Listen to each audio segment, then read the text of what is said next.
Welcome to Rooted Within with Lily and Dan, a podcast that shines a spotlight on positive change makers, sharing their stories of legacy, inspiration, and impact.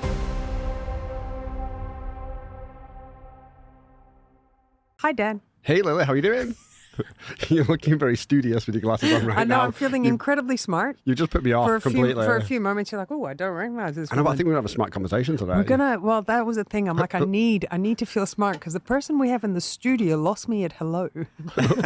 Outside. Outside. Earlier. Who do we... I'm going to No, to you. I'm throwing it to you. Who do we have in the studio? We have Ben McCabe. How are you? Very well. Thank you very much, Dan. And thank you, Lily, for having me on the Rooted Within podcast. You were very excited, as you can probably tell. I mean, the coffee's kicked in. This coffee has so much caffeine in it. I'm not. It's been a long week for all of us, It's been a long week. It's been a long week. How's it going? Very, very well, thank you. Yes, it's been a busy week. I was back in the UK, non-work related, watching a very big football match. Which one? Man City versus Real Madrid. Okay, are you a City fan? I'm a big Man City fan, Really? yes. So yeah, no one hold it against me. No one's perfect. But yeah, I chose to go back for a very entertaining game. Don't hold it against me for asking who won.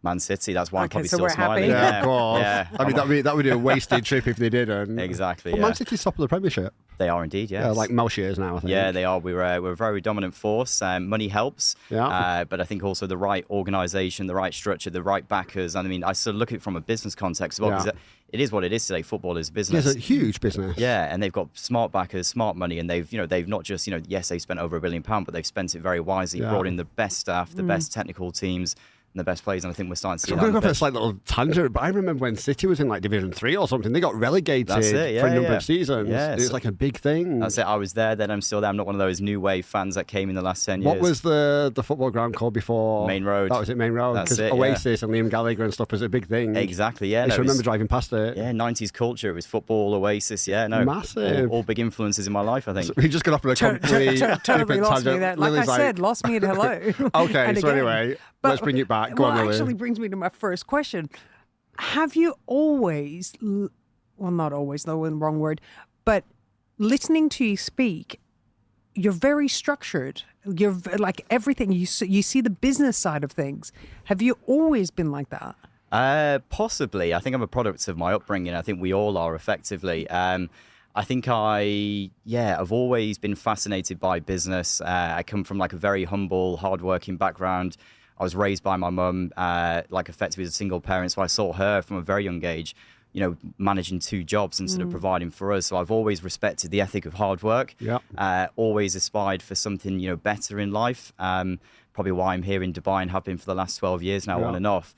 But yeah, I think even when I was like 15, 16, I was like trying to be this weird entrepreneur from home when I realized you could buy clothes in strange ways in Manchester, for example, that you'll probably appreciate this, where you could buy, let's say, not necessarily like the real deal products from the Armanis and the Gucci's, but I was... It's like a whole strip outside the prison. Exactly, on yeah. Cheetham Hill So I was Road. selling clothes online through eBay and thinking, God, this is so easy. Really? But then I Was realized... was that the first business? Yeah, you but ever it was did? never a real business, because it was. Then I realised quite quickly how unethical it was in terms of buying fake goods. So I very quickly shut that one down. So you were buying fake goods from like Cheetham Hill Road. Exactly, yeah, but I was and quite then naive. selling I them was on like, eBay how for are a these- markup. Exactly, yeah. So I was like, how are these products so cheap? And then when people were saying, is this a real product? I was like, oh, I don't know, actually.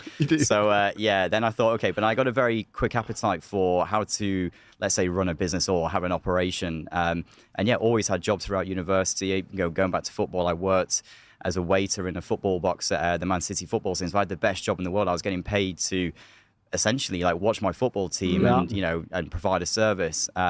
Did a politics degree at university. I was always passionate about politics. My dream back in the day when I was 16 was to become the next Prime Minister of the UK. I was fascinated with politics. I don't know. I think you're still on your way there. I should be. That would be think you're on epic. your. I You're mean, on your way you're there. definitely better than Boris. That's not saying much, to be fair. Was it the business side of things and creating things that attracted you to being such an entrepreneurial mind, or was it making money? I think the two can go hand in hand, but I think it was balancing that profit with a real purpose. I think, like most of us, I came out of university with a lot of debt, was trying to live in London, trying to, maintain a lifestyle. So yeah, there was a motivation there to make money, but doing it in the right way. I sort of, decided politics wasn't for me. I did a year working in government, and then it was at the time when there was the massive MP scandal. So I was working for a guy who I thought I was going to say, what were you doing in government? You just threw that in there then. Exactly, yeah. So I was working as like an undersecretary to a prominent MP in the Labour Party, and I loved it. Straight out of uni. Yeah, and also while I was at university, I was doing like 6 weeks placements in Downing Street. Effectively, Wow. It was amazing. It was like the best experience. Because that's what Tony Blair era. Tony Blair was like the poster child. I guess it was like why I got into politics. Hold it was on. like How'd new you, and how'd modern. you score that gig? Well, I was doing a political science degree at university, and I think it was a friend of my auntie in Bury in North Manchester, very close to you. It's right next to where I lived. Yeah. From Rochdale. Exactly. So I did some work experience in the local constituency office, then got invited down to London while I was on my summer break from university, and then just was going back there, was helping them with I think it was a 2005 campaign for the re-election of the Labour Party, which they did, and it was amazing, and I loved every single part of it, but the MP scandal sort of exposed a lot of MPs that were claiming for expenses that they weren't entitled to. I remember. Yeah, and the guy I was working for, he was basically claiming for a second mortgage he'd paid off 3 years earlier. So I lost all faith in humanity at that point. I thought this guy was the one that I thought was going to take me under his wing, and I thought, he was the clean one, but it turned out he definitely wasn't. So I fell out of love with politics, but still have a passion for it now, despite the dire situation we see. But how did you go? Does that not want to make you get into politics even more to make that change? That's what I was trying to say. Yeah, but then I think I realised actually how far down the food chain you are, and actually to come about that change, it just, it was going to take a lot of hard yards. I was earning absolutely nothing. That's where I got more frustrated. I was trying to claim for expenses for like bus fares and train tickets, and they were scrutinising everything. And I looked at that and thought, hold on a minute, I've come out of here from university with very low wage. But I learned some great stuff there. And that's where my passion for like social mobility came about, around influence in private and public sector, because I was doing a bit of work with like education and transport. I had a friend of mine from university who was working in recruitment and was like, I think you'd be quite good at this. Social mobility, what's that? Yeah, so and essentially helping people on a journey to better themselves. So I sort of always view, I guess what I do in terms of recruitment is, in giving people access to opportunities through employment. And that's where I've always been quite passionate around, meeting with great people. And I'm very fortunate. I've like traveled the world, worked with some amazing companies from like PLCs in the UK to private equity, venture capital backed businesses. So I'm working with like key decision makers. So a little bit like in politics, where you're working with like key influencers around policy and strategy, and the same in business, I guess, but in a very different working. Social mobility for me is all about, I guess, improving lives through opportunities. So it's out of politics straight into HR. That's it. So from one very unpopular industry to another. So I've got like some sort of sick fascination, I think, for unpopular career decisions. What made you jump into the HR side? Again, it was a friend of mine from university who said, look, why don't you consider this as like a new opportunity? That it's all about, how much you put in, you get out. And it was very sales orientated. It's the part I didn't like, ironically. So I don't know how I've managed to sort of do 14 years in the industry, but I always like the sort of consultative side of it. And I'm passionate about the industry I work in. So I've got a real interest in like fashion, sports, lifestyle, beauty, and all of these sort of areas. I just felt very fortunate that I would be, at the time, like 21 years old, sat in a room like this with like the CEO of like a Tesco or an M&S. And I was like pinching myself and goes, well, how do I add value in this situation? But because I had like a genuine passion for people and for the industry, I think it always came out. And then, just always, and it probably got to me the point where I was 2 years ago, where I thought, okay, this has been a job, it's been like an ends to a meet, but actually COVID was like the biggest, humbling exercise for everyone, and it sort of made us all pause and reflecting, why do I do what I do, and how can I do it better? Because when I set up McCabe & Partners, the world didn't need another recruitment firm, because we are 10 a penny effectively. But what I did see was a real gap in the market for one You set that up during COVID? 2021, so post-COVID, was sat in my little shed at the end of a garden in Brentwood in Essex, because I did a short stint back in the UK. So I first moved out to Dubai in 2011, moved back 2018, thought we'd be near the grandparents and be, we had our firstborn child at the time, but then slowly realized, how much we miss living here because of all the obvious opportunities it presents. But ultimately, the whole hybrid working, everyone working remotely, sat on teams, I was able to do my job from home in Brentwood that I could be doing in Dubai. So we thought, you know what? And there was a few things that I didn't like about, some of the other companies I'd worked for in the past, great companies in their own right. But I thought there's a real position here to do something more impact and more purpose driven. And I was actually inspired by two very young co-founders. And I'm probably able to say this, great company called Ocean Bottle. And I saw what they managed to achieve as like two very young co-founders, 25, who managed to essentially create a business that had deep-rooted impact behind what they do, which is all about raising awareness around ocean health and also funding the collection and giving back to communities affected by climate change. So I thought that's really an interesting business model. And for them to have that courage at their age to then start a business, like almost like bootstraps, I thought, what's stopping me from doing this in a recruitment sense? And I'd always thought about it. And that's where I thought, sack it, let's just screw it, let's do it, as Richard Branson would say. One second. What do you think stopped you from doing it in the past? Possibly having, the pressure of having two very young kids. So there's we've all got to earn an income, and that's responsibility there. Exactly. And the issue is, salaries are great because it provides an income, but actually can be the biggest drawback from actually becoming an entrepreneur. It's like keeping the shackles on. And I think you get too used to security. You have a lot of self-doubt. I can do this. Institutionalized, basically. Exactly, yeah. So there's that fear factor, I guess, of one, need to put money on the table and provide for the family, but also, will my clients work with me under my new banner? Were they working with me because of the company I work for, or was it genuinely me? And hopefully, and I'm now in the last 2 years, I think it was because of me and the approach. Yeah. I wish I'd done it far sooner, but, I'm very grateful for that. The last 14 years worked for some great companies, but glad to have finally found that courage to do it myself. So how did it feel? So you resigned. One, how did it feel when you resigned? Yeah. Two, how did it feel when you opened your doors? Pretty nerve-wracking, actually. I'm not going to lie, because it was at the same time of not only just starting the company, we'd had a very young addition to the family, my daughter. We'd sold the house to fund the move back to Dubai. So there was a lot of pressure on it, really. Yeah. Luckily, my wife backed me and, was very supportive, because I wouldn't have been able to do it if it wasn't for her. So I think having her blessing sort of made it a lot easier. And she was always saying, you should do this yourself. You've been great working for other people. Don't doubt it. So I have to sort of give her the huge credit for one, allow me to sort of, sell a very nice house that we spent a lot of money doing a renovation project on, but then also to move back with, two young babies as well. So, it's been good. But that first day, I think it was, wow, what am I going to do now? I've been preparing for this moment. Now it's a case of doing it. But actually, I've always worked hard. But when it's your own business, the pressure's really on. Yep. And you have to work a lot harder. Exactly, yeah. And I've never been afraid by that. And luckily I had the backing of some great people I'd worked with over the years. So I think I went into it. It wasn't like I came up with a new product and service and it was like, will people want to buy this? I think I'd proven over the last 14 years I'd been doing it fairly successfully that, the proof is there. It's just the execution. And that you now want to do it differently. That's right, yeah. So again, I'm a big advocate for the B Corp movement, which I know we've discussed offline a few times. I think it's the right way of doing things, how you balance your purpose with profit and doing it the right way. So for us, as I was saying to you earlier, the world didn't need another recruitment business, but I think there was one that really wanted to be designed to give. So for me, I always wanted to sort of try and give back. So I've been very fortunate. I've had the best sort of opportunities to education, but not many people do.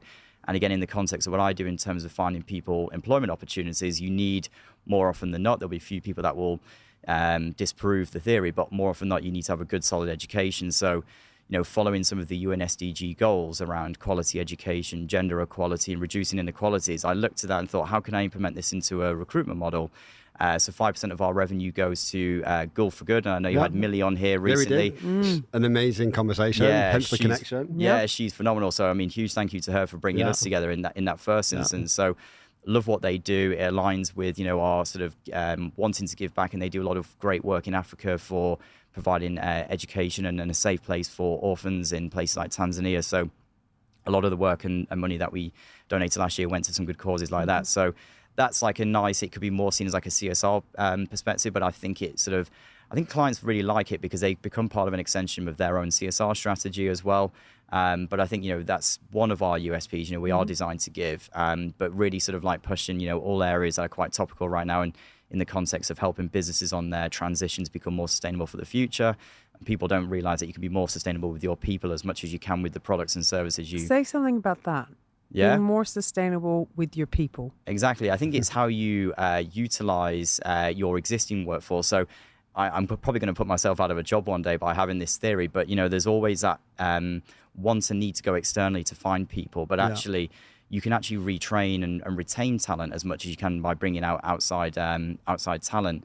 So I'm always trying to sort of take clients on that journey to, yes, we can do a map and find people externally that could be well qualified, but let's look internally as well. Let's make sure that no one gets left behind. And especially now, lots of advancements in tech and AI, this is a real threat to skills and people in the workplace that we need to ensure that no one does get left behind. So that's how you. Interesting. We were talking about this internally today.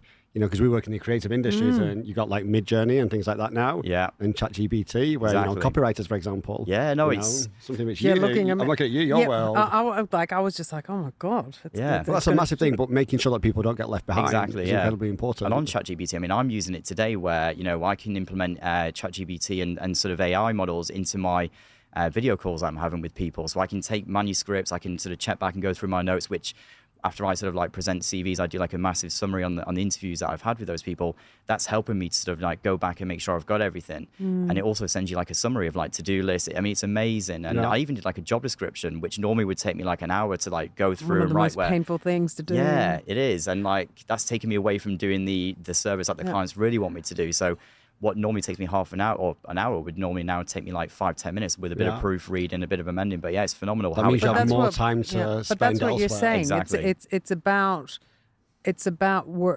using it to work smarter. Definitely. Not about replacing, because there's people are having such a fear of it. Like, what was it? Who was it? Someone said something. Oh, I'm losing it now.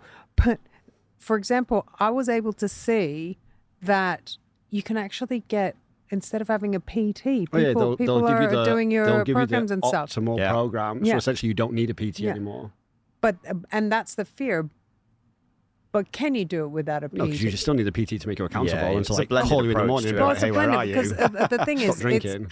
but that's the importance. Like that's the message that needs to be out there, right? It's a blended approach. It's not there to take your place. It's there to harness and help you become even better, to take away who was it? We had one guest saying, one of the biggest things about CEOs is that they don't understand, they are not great at delegating. Yeah. So ChatGPT in a way is a place where you delegate some of the stuff that, you don't need to. Yeah. I agree. So you can focus on other things. Yeah. Exactly, and do more of the more time consuming stuff as well. So and this is where you can be more sustainable with your people, with your time, your finances.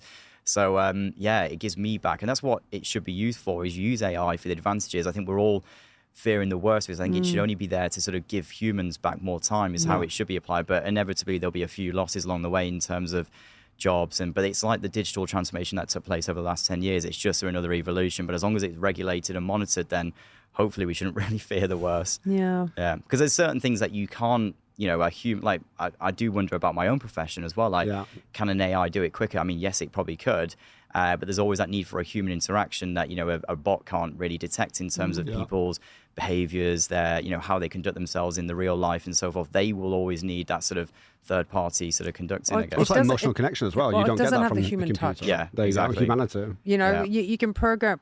Again, I'm not an expert in it, but like just playing around with it myself, like I even immediately looked at the copywriting aspect of it. Yeah. It'll write it, but it doesn't have the same nuances that I would put into something. Yeah. It'll build a nice basic foundation. It's much of a muchness. It could, there's like as copywriters, everyone's got a style. Yeah. Everyone's got, it's the human touch. So at this, but then who knows? Then you hear people going, yeah, but it's only the beginning. Yeah. And then AI is made to constantly change and adapt, and soon it will have the human touch. Yeah. So I understand the fear. But at this point, I think it's smarter to sort of go with what you're saying, which is to help you to use it in your benefit as opposed to against you. Yeah, exactly. So you're also going back to, you mentioned B Corp. So you are currently in the process of applying for B Corp. That's right, yeah. So it was kind of my mission to always become a B Corp, because I wanted to have that sort of verification. My question, will all our listeners know what that means? I was going to say, maybe what is B Corp?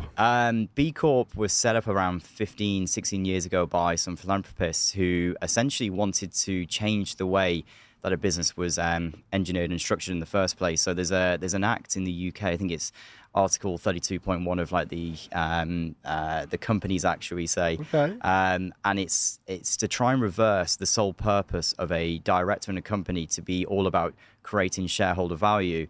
Now, what B Corp wants to stand for is to try and change that to become more stakeholder driven as a business. So looking at your suppliers, your customers, and your employees effectively. So becoming more invested in them as opposed to the people obviously that have invested in your company.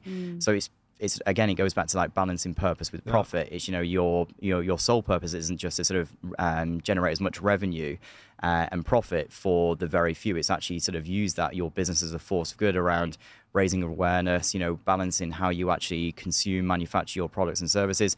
And there's the criteria to become B Corp certified is like there's about 4 or 5 key sections which really assess your business in terms of the impact, because even the best run businesses and the most highly thought out businesses all have an impact on the environment. So you could be a charities like Goal for Good, for example. While you're doing a lot of good, even your business, by having an operation, having an office, having employees, can still have a negative impact on people and planet effectively. So what B Corp does very well, and it's a not-for-profit, you know, they are you know, working very hard to sort of, you know, measure and assess businesses based on their ESG behaviors effectively, so environmental, social and governance. So it really gets you thinking about why do we do what we do? What's our mission? What's our vision? Like any business, but actually how do we execute it? And are we true to our mission? And where's the evidence to back it up? Because I could sit here and say, you know, we give a lot to charity each year. We do a lot of work in terms of diversity, equity and inclusion. But it's like, okay, so show me. So then you have to, throughout the process where there are over 115 or 130 questions, you need to provide the evidence around, you know, some of your claims. And that's what was really good about it. Even if we got to the point where we went through the assessment process, you know, we didn't have to submit, but it actually got us thinking about, we can actually do our, you know, the way we do our business and where we choose to do our business and who we work with. You know, we really start to think very hard about how we do what we do. So I would encourage anyone, and, you know, you don't have to submit. You could use it as a framework to how you want to run your business by going through the assessment and looking at ways that you could fine tune your business model. And I think to have that certification by, you know, an independent board effectively, to sort of demonstrate that you are meeting the high social standards as a business. I think as a challenger business, you know, in a world where there's thousands of agencies and search firms out there, I think to have that accreditation will hopefully give, you know, more comfort, especially because I do a lot of work with fellow B Corps. I think it's only fair that I actually walk the walk with them in that sense too. And what did you find out through your process and your journey in terms of like qualification? Because you recently release your impact assessment or impact report. That's right. On LinkedIn. Yeah, and that was all off the back of going through the B Corp assessment, because it actually, you know, you can keep track of all of your work over a year, but there's so many things that you forget or you take for granted. So we went back and looked at all of our placements, and, you know, a big scoring here for B Corp is around, you know, as a recruitment business, you get tested on like the impact that you make. And, you know, we looked at the data around, you know, how many people from an underserved background that we placed, and over 55% come from an underserved background. And for underserved, you are either female or a person of color. And we did that unconsciously. 55%. Yeah, which is which, if we look at like boardroom representation, you know, people of color are somewhere below 10%. Females in boards, it's getting better. And I saw a lot of announcements this week around a real initiative from the UAE government to get that number to 30% for females. And, you know, this is not just a regional thing. This is a global agenda right now. But you're saying that as a recruitment team, you guys have hit, like, you got a 50% strike rate. Yeah, exactly. And that was quite unconscious. I mean, that's huge. Yeah, no, and that's why I think we've always unconsciously, it's always best person for the job, but also we've made a conscious effort as well in that process, because it was something that we also said from day one, that we do want to, you know, incorporate diversity, equity and inclusion, but no better way, you know, people talk about it, but it's kind of like, well, show me how have you done it and what sort of steps have you taken. And we've really put ourselves into a lot of like networks here, like, you know, return to work mum schemes, and work with some great female entrepreneur communities to sort of really understand the problem, immerse ourselves in that network and find a lot of this great talent that's been left behind, and try and, you know, proactively encourage them back into the workplace. But I think it's something that I've always sort of done, and no one really knows this because my name's Ben McCabe. It's a very English name, but I'm actually half English, half Pakistani. So I've got this sort of weird and diverse background myself. So I understand, not that I've ever really faced any sort of prejudice to too much extent, not in the workplace like I've seen other people, but I've always had it there in my mind that, you know, we'd always consciously or unconsciously look for talent of all backgrounds, regardless of like race, color, religion, and so forth. So yeah, I think it's always been embedded in me because of, I guess, value. Yeah, exactly. I think it's just been there because I've known no different, really. Yeah. But yeah, it's nice to, when you go through the assessment, you go back and look at all these metrics and then go, well, actually, we are true to our mission and vision. We are incorporating DE&I. But how are you doing it? Like, it's one thing to say, yeah, you're going and finding the talent, all that. It's one thing to find the talent. It's another thing to place them. Yeah. So what are you guys doing that is making you have an over 50% strike rate? I think it's through the network, and I think it's, being part of like certain communities. I think it could be like, there's some great, as I said to you, like female entrepreneur networks. So we're very immersed in like these female senior leadership networks too. And then, there's a lot of associations in the UK. It could be, like black communities. It could be people from the Asian community as well. So we're quite plugged into those spaces too. But also because of the nature of my work is truly global. Like I'm based here in Dubai, but I do a lot of work in North America, Europe, Asia Pacific, and talent is global. It's accessible. Talent is obviously very mobile. We can actually, include people more now with this hybrid way of working. So people that would often may not sort of be able to sort of move and relocate can actually do a lot of their work now from their home countries or wherever it might be. And I know you've had some great people on your podcast, like the lady, I think, from I'm Inclusive. Yeah. So there's people. Exactly, yeah. And it was amazing. Like I love their business model. I think it's amazing to have like a real core focus on an underserved population like theirs. And this is what's quite interesting about the way that the world's working now, is that you can bring people into the workplace from all backgrounds with this new way of working. But I think, there's no sort of real secret sauce of what I do. I think it's always right person for the role, but I think there's always a conscious decision to ensure that we haven't overlooked any particular people.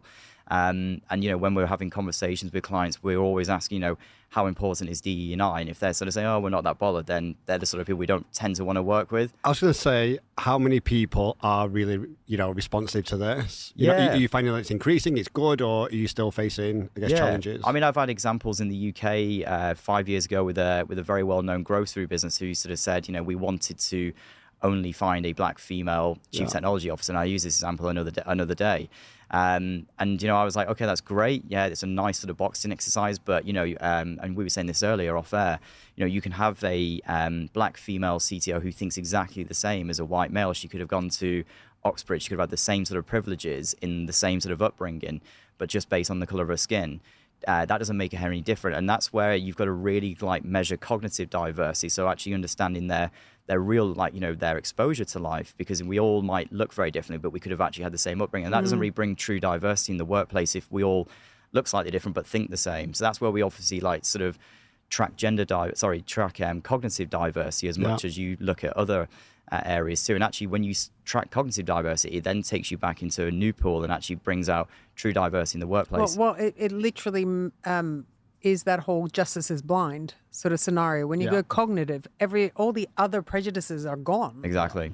So I think it's a really inspiring way of doing recruitment. Yeah, no, it's trying to be different, I guess. And actually, it's not just a service base. I generally want the people I work with, their companies to go on, because it's not just a quick win. You find someone to move on. You want to see the impact that they're having as a business and their placement, not only an individual, but you want the companies to succeed and accelerate too. So that's what gets me out of bed. It's not just a job for me. It's actually get motivated by seeing the impact that these people do. But this was something we were sort of touching on off air. It was a great conversation. Yeah. I'm trying to remember we do it all the time, though. All the good talk bits are off air. But we were talking about how diversity and inclusion and this whole campaign and this push and this movement is fantastic. And it's opening doors for people that previously may not have had those doors.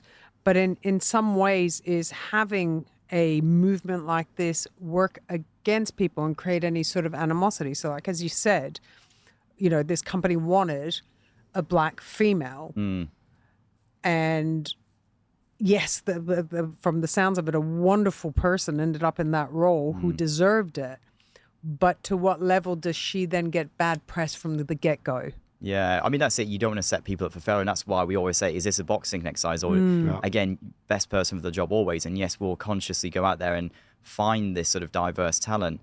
And I think it's just ensuring that, even if that person isn't a black female that gets placed in a role, it's demonstrating that you've made every effort to ensure that no one's been left behind in the search process. So, I'm not a magician. I can't, magically find or, chase a ghost effectively there for someone that doesn't exist. But it's like proving to, as a headhunter, we need to sort of, make sure that we're not implementing any sort of conscious or unconscious bias throughout the hiring process, so that we're, helping them, our clients, on that journey too. But the worst thing is obviously to do this boxing exercise and actually then set them up for failure, because then that will then negate the business and it'll create, internal conflicts, and then it will make them sort of be more inclusive in the future. But also I think, to be truly diverse, you need to have representation at all level. People think we're going to get 30-40% representation in the boardroom, you need to be looking at your junior mid-level much as you know, to have that sort of natural transition internally. Well, that's it, because really you need to be training up people from a much earlier stage in their career in order to naturally get, you know, that equal representation in boardrooms. But that's the thing, like over the years, I remember when I first started in the workforce, lots of companies did have career progression. There were plans in place, you know, and all of that. And over time, I found that that's slightly been diluted or disappeared a bit. Like the big corporates still have it. Yeah. You know, you do X amount of years in a company, then you're up for a promotion. And there is a career progression. But then I see it's fallen into the wayside. Like as a personal experience in Dubai, every time it was time for me to take a step up, I had to go to a new company. Yeah. Because internally that progression, it just seems to have disappeared a little bit. Why is that? Good question. Don't know. This is where, you know, a lot of people are getting, you know, left behind, and, you know, you're not getting the access to the sort of opportunities that you really want. So yeah, no, there's no primal reason as to why that's happening. It's it's a shame that we are, you know, people get to the point where they have to resign and go and find a new job. Whereas, you know, again, it goes back to how you can be more sustainable with your people. You know, you're going to end up, you know, spending a lot more money to come in and replace someone like you by not just having that conversation, sitting down and scoping out a real, genuine internal succession plan. I don't know. It was like, there was a time where good team members were valued, and then it sort of got that's not as a blanket statement, but it sort of got to, like, with all the different recessions that have happened over the years, people sort of became expendable. Well, it became a commodity, right? Essentially. So that's what I've sort of observed. Yeah, and I think it is changing now. I think actually there was the big, like the mass resignation, like during COVID again, where people like myself, we all said, you know what, I'm fed up with this. I want to work for a company that aligns with my core values. And now, you know, I'm even seeing trends now. There was a lady that I hired very recently, a chief marketing officer. She actually took like a £25,000 a year pay cut to drop down to work for a company that she really believed in because it aligned with her own personal values. Yes, there was obviously long-term incentive plans that made it quite lucrative, but people want to work for companies, and going back to B Corp, having that sort of, you know, accreditation, people want to work for B Corps because they know it means that they're sort of, you know, ran properly, they meet the sort of high social standards. So people want to work for companies that have purpose. So people are now leaving, even willing to take like a pay cut or like at least go sideways, whereas before you'd always continually chase the next pay increase, the next sort of, you know, but now people want to work for more purpose-driven companies. Sorry. Go, say it. I was about to say, like, do you believe that companies are doing enough to really have that sense of purpose? I think there's definitely a massive shift taking place. 'Cause I think, again, for attraction, retention of talent, you need to have more than just like a fancy office with a ping pong table, all that sort of gimmicky stuff. You need to be walking the walk. And actually, the role of a company is very different today. And I'd hate to be a CEO of a company because your sole purpose obviously is to create a, you know, revenue generating business, create a cool product and service. Whereas now you're almost having to take like an activism approach. So like employees look to their CEOs and their employers as actually a voice for where do we stand on Black Lives Matter, where do we stand on Me Too. So it's a real minefield now for people in like senior leadership roles. So I think the role of a company now is, yes, they need to have a purpose. And while you shouldn't get dragged into too much of a political debate, you know, you've got to ensure that, you know, you're providing like a biased approach to certain topics, because it could definitely, while trying to support other communities, you might end up like alienating a few. And that goes back to how do you create this like equitable and inclusive environment. But I do think companies are now becoming more purpose-led, which is great to see. But often there'll be anomalies in the trend. Do you think that's because of it's a generational shift? Totally, yeah. I think so. I think we've had the massive awakening exercise again. Dare I use the C word again? But COVID, I think that was a lot for me, and I know a lot of people who went on that journey. But yeah, totally. Because you know, now there was a time where you don't question. You know, you just do. You turn up, you do your job. You turn up, you do your job. The company, you know, like you don't. It was like you don't. I'm trying to find the right words for this. I'm actually not finding the right words. That's a first. It was, you didn't question. You go in, you do your job. They're right. Performance did get rewarded. It did get rewarded. It wasn't that it didn't, but it wasn't personal as such. Yes, the company looks after you if you look after them. Now it's very personal. True. And I think obviously with the rise of social media, people obviously fear that backlash. You know, one disgruntled employee goes and leaves like a negative comment on Twitter, Facebook, wherever it might be, or even on Glassdoor, which is where you would leave a review of the company you used to work for. I heard about that. Yeah, it's you got to be very careful, and it could be like the most unfounded opinions. So that's where it's super, very difficult to navigate and be a business leader and have all of these variables and keep so many different demographics happy. But I do think there's a shift in like the culture, and I don't do much hiring anywhere in the Gen Z sort of sphere, but taking a broad assumption, then there is now an expectation for expecting more. I think as like Gen Z, we have probably appreciated a lot of different trends over the years. I'd say we're probably a little bit more resilient, but that's again a bit of a sweeping statement. But yeah, it's super difficult for anyone running a business now to sort of ensure that you're pleasing everyone. Yeah, I can concur. Yeah, well, because sometimes It's you also get that comment of, okay, there's more expectation, and some people would argue there's more expectation but less given. Yeah. I think we're in a really, really interesting time in the workforce at the moment, because a lot of great things are happening, but at the same time, some things, it's like, hold on a minute, you're sort of taking the piss now. Yeah. I don't know, like you get times where things are becoming normalized, like sitting in a room and on your mobile, or, not really dressing appropriately or whatever. Vaping at your desk. Vaping at your desk. And it's like, so on one side, it's great because it's become personal, because like that whole work and home or work and personal is melting into one, as long as you're still doing your work. But then there's still that part that says, yeah, but we're still a business. Yeah, and this is where it comes back to interesting times. Yeah, that's where the equity comes into like DE&I. Like you can't have like a sweeping benefits package that appeals to 50-year-olds as it does to like 20-year-olds. And that's where you have a more equitable approach to your benefits package. If you haven't got kids, you don't need like schooling and all that sort of stuff. So it's trying to find like a blanket approach that appeals to everybody. And again, it's difficult, and you should have like everyone gets access to the same opportunities. But when it comes to sort of like rewards and compensation and benefits, you need to appreciate that everyone's very different and motivated by different things. Yeah, and I think anyone who gets that balance right will be the ones that probably come out of this far better than others. So what's ahead for you now? Hopefully a successful B Corp certification. Would love to get that hopefully by the end of this year, because I think it will be a nice certification to have and sort of validate a lot of the work that we've done. Super passionate about like doing a lot more pro bono hiring for ESG startups. So last year we made about 4 or 5 placements for pro bono, which was great. So we're helping people who are either re-entering the workplace, so mums who have taken some time out. So I want to do more of that. So aside from just donating, must be a big thing. Yeah, exactly. It is for sure. And that's again, aside from obviously like giving 5% of revenue, that's a nice, easy thing to do. But actually, by giving access to good talent for early stage companies, I think is also a good approach, because the mortality rate of startups here in the region is super high.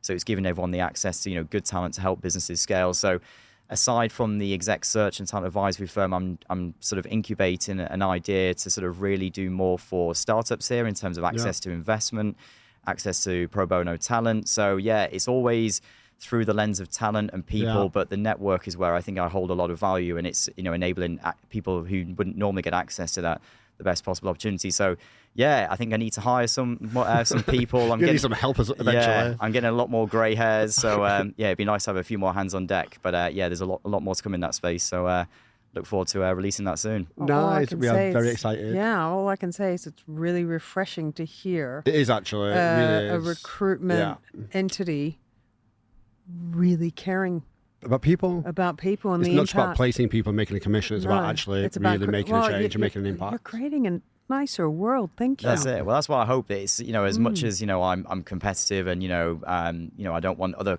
companies to like succeed and compete with me too much. I do actually in a weird way want people to, not say my way is the perfect way, but to see more other companies think a little bit differently, because we do have this perception as an industry that everyone's been burnt out by a bad recruitment experience. Either no communication, or the client's not happy. It was a quick win, which is something I'm quite keen to dispel and reposition here in the region, because there's a lot of ex-sales people who think they can go into recruitment, but it does take a fine sort of like science and approach. It's a certain skill set. Well, you're taking it back to what it is. You're dealing with people. Humanity again. Humanity. For sure. Not a commodity. Exactly. Wonderful. There we go. That's a good way to end. Yes. Ben, thank you so much for joining us. Thank you both. Very Been a pleasure. excited for more ahead. Yes. I'm looking forward to continuing collaboration. Thank you so much for the opportunity, and keep up the good work, you guys. Thank you. Thank you. Welcome to Rooted Within with Lily and Dan, a podcast that shines a spotlight on positive change makers sharing their stories of legacy, inspiration, and impact.